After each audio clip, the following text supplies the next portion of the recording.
Grace is with us in Nebraska. Hi, Grace. How are you? Good. Thank you for taking my call. Sure. How can we help?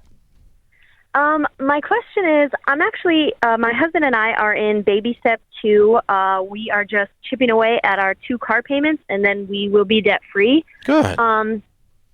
We are in the military, and as you know, there is a certain rank structure in the military. But my question is, how do I respectfully respond when my leadership is pressuring me into spending money on things that I don't necessarily want to spend money on? So, for example, this year's Christmas party was $50 a ticket. For me and my husband would go. Obviously, it would be $100. We'd have to also pay for a babysitter. When I said I didn't want to go, I kind of got a lot of pressure from my upper leadership telling me things like, if I don't go, then my subordinates aren't going to go. And how does that make me look? Another example is during COVID, just this past 2 weeks ago, we had a baby shower for somebody, a drive-by. So we brought gifts and dropped them at the end of the driveway.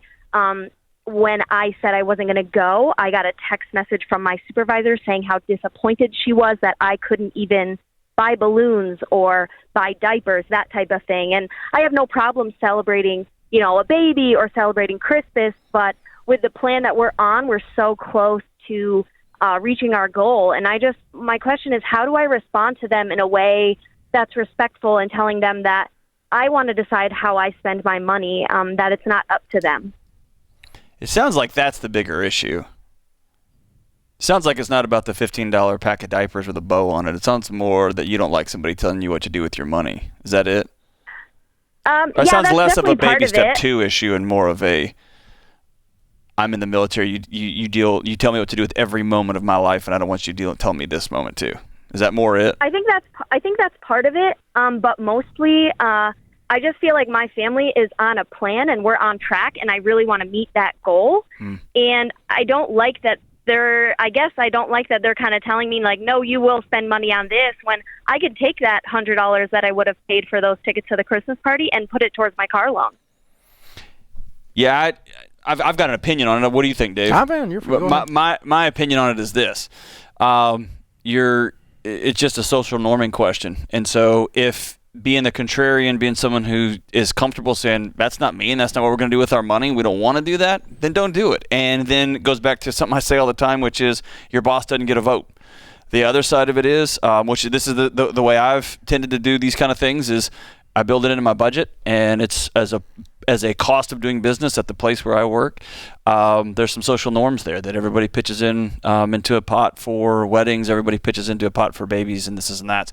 What I won't do is feel bad either way. I'm not going to give somebody else permission to make me question my values or question the decisions me and my wife make together about our family's finances. Pick one of those two sides and go with it. What do you think, Dave? As a leader, I've got 1,000 folks on this team.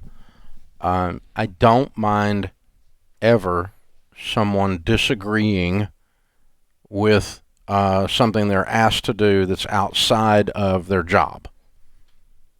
What I do mind is them being disagreeable when they're disagreeing. So to be real honest, Grace, you're a little torqued about this. It's in your voice. You're a little put out. And I don't think you're wrong for being put out, but if your supervisor hears that same thing in your response, you're going to limit the effectiveness of respectfully disagreeing. Right. And so you need to just kind of pray through and get your name back, Grace, and just go, I'm kind of scared to bring this up with you, Sergeant or Lieutenant or Captain or whatever, because I'm afraid that you might be mad at me and you might think I'm insubordinate. But I'm working really hard to pay off my cars over here, and I just can't do it this year. I'm so sorry. I don't want to be a bad leader. I don't want to not be what you want me to be, but we've got these family goals and we're just not going to be able to it. I'm just so sorry. And if you go at it that way, most people will let you off the hook.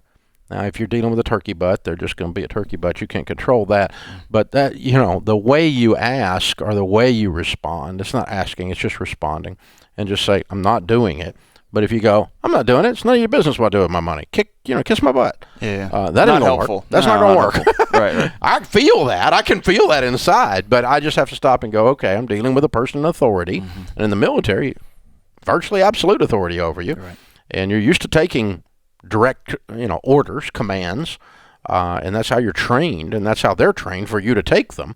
So you just got to go, hey, join me on my goal to get my cars paid off, understand my heart, and it's not a heart of rebellion or belligerence or a heart of whatever, and then just say, I can't do it because my husband and I, we've agreed to this, and it's just really, really important to us. I hope you understand. I pray you understand, because we're not doing it. And then you can't own the hurt feelings on the back end of it. Yeah, if they decide to be a butt, it is what it is. Now their decision. It is what it is. That's right. But don't, make sure you pray about this a little bit before you go in there with that. Get that edge out of your voice that I heard. And I don't blame you for having the edge, but it's just not going to be productive.